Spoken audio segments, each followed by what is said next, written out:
The B-21 Raider, the U.S.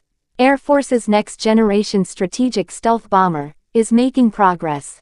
Northrop Grumman, the manufacturer of the sixth-generation bomber, is currently producing the first aircraft. The company recently received a second low-rate production contract from the Air Force. But now, the question of how many B-21 Raiders the Air Force needs is back in the air. How many B-21 Raiders? During an earnings call on Jan. 30, Northrop Grumman President and Chief Executive Kathy Warden said the company received a second low-rate initial production contract and expects to accelerate the production rate for the B-21 Raider. "We are working with the government to restructure, but in the meantime, we are executing and meeting key milestones on the EMD contract," Warden added. The administration has said they project the restructuring will take 18 to 24 months, and we're still in that time frame, although they have paused work on some of the small infrastructure efforts in the command and launch segment, Warden added. When the Air Force first envisioned the B-21 Raider, it stated a capability requirement of between 80 and 100 strategic bombers. Since then, there has been ongoing discussion about how many aircraft the Air Force actually needs. Some have argued that the fleet should be as large as 200 aircraft.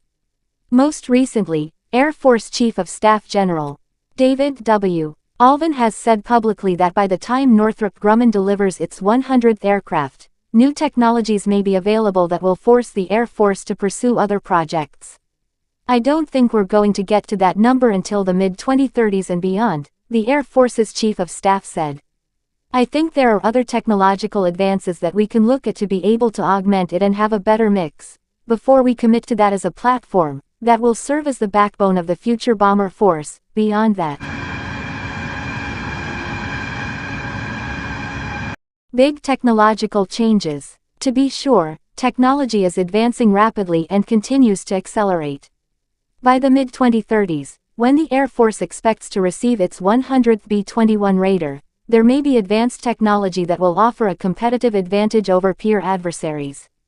However, today's modern weapons systems are built in a modular way that envisions and allows for such modifications later without the need to completely overhaul the aircraft or acquire another model. So while General Alvin's remarks indicate operational concerns within the Air Force, they may also be a negotiating ploy with Northrop Grumman to force the company to lower its price per aircraft.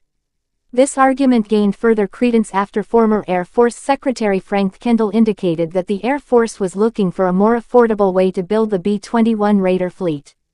The B-21 Raider is one of the most important future capabilities in the entire U.S. military. Getting it right is a matter of national security.